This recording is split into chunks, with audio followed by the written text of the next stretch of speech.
Those who lived nearby whispered tales of a curse, of shadows that lingered longer than they should, and of whispers that seemed to come from nowhere. Among the few inhabitants was Sarah, a young woman drawn to places lost in time. She had always felt a pull towards the mysterious, and the legends of Eldridge beckoned her like a siren's call. Her arrival was cautious. She rented a small house on the outskirts, a decrepit structure barely standing. But it had charm, a promise of stories untold. On her first night, as she laid in bed, a whisper brushed her ear, "Leave this place." She bolted upright, but the room was empty.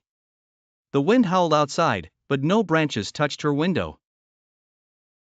The next morning, she met Mr. Hawthorne, the oldest resident of Eldridge. His eyes were clouded with age, but a sharp intellect still flickered within. "You've felt it already, haven't you?" he asked without introduction.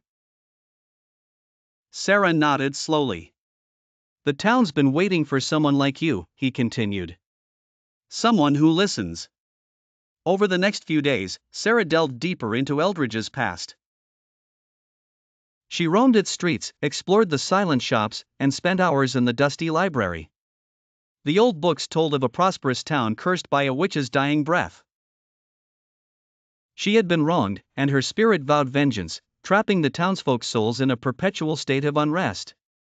One evening, Sarah found an old journal hidden behind a loose brick in the library. It belonged to Eliza, the witch. The pages were filled with sorrow, regret, and a desperate plea for redemption. "Break the cycle," it read, "by understanding my pain." Sarah realized that Eliza had been misunderstood, punished for crimes she didn't commit.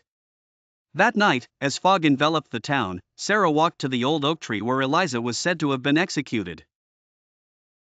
She spoke to the shadows, to the wind, recounting Eliza's story, apologizing for the unjust punishment.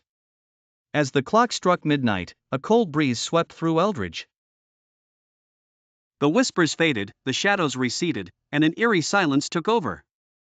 Sarah felt a weight lift, as if the very air had breathed a sigh of relief. Eldridge was at peace.